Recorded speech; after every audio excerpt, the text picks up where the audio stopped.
আসসালামু আলাইকুম বন্ধুরা, তোমরা সবাই কেমন আছো? আশা করি অনেক ভালো আছো। আমিও অনেক ভালো আছি, আলহামদুলিল্লাহ। তো আজকে যাচ্ছি একটু ডায়মন্ড হারবারে। তো অনেক রোদ্দুর, দেখতেই পাচ্ছ। মেয়ে আমার ওড়না মাথায় দিয়ে, মানে রোদের জন্যে। তো প্রচুর গরম। তো আমরা এখন এই অটোতে উঠবো, শিয়ালদায় যাব প্রথমে। তো ওখান থেকে আবার ট্রেন ধরতে হবে, কেননা অনেক রাস্তা, তো অনেক দূর। তো আমরা অটোতে উঠে পড়েছি, লাস্ট পর্যন্ত দেখতে থাক। তো বন্ধুরা, আমরা অটো থেকে নেমে এই ট্রেনে উঠে পড়লাম। তো এখন এই ট্রেনে বসে আছি, এখন অনেক দূর লাগবে, অনেক সময় লাগবে যেতে।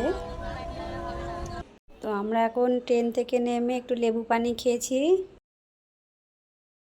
তো আমরা এখন চলে এসেছি আমার মেয়ের নানি শাশুড়ির বাড়িতে।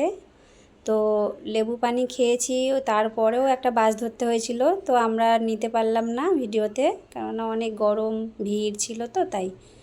তো এটা আমার মেয়ের নানি শাশুড়ি, অনেক বয়স হয়ে গেছে, ঠিক আছে, 100 পেরিয়ে গেছে। আর উনি একটু অসুস্থ হয়েছিল, তো তো আমরা এর জন্য দেখতে এসেছি, ঠিক আছে।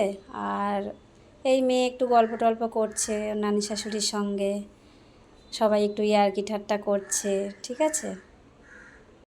তো আবার আমরা উঠে পড়েছি বাড়িতে ফেরার জন্যে ট্রেনে। তো বাড়িতে এখন আসছি আমরা। তো বন্ধুরা, আমরা বাড়িতে চলে এসেছি, এখন একটু ব্রেকফাস্ট করব, ঠিক আছে। একটু কফি বানাচ্ছি, আর একটু আছে কি কোথায়। আর এই যে আমাদের আজকের লাঞ্চের মেনু, উচ্ছে ভাজা, কলমি শাক চচ্চড়ি, আর আছে একটু মাংস ভাজা। তো এটা আজকে আমাদের দুপুরের মেনু। কেমন লাগছে বন্ধুরা? তো বন্ধুরা, আজকে আমাদের লাঞ্চ হয়ে গেছে। তো আজকের মতন ভিডিও এই অবধি। তো আপনাদের ভালো লাগলে লাইক, কমেন্ট, শেয়ার করবেন। সুস্থ থাকবেন। আজকের মতন টাটা।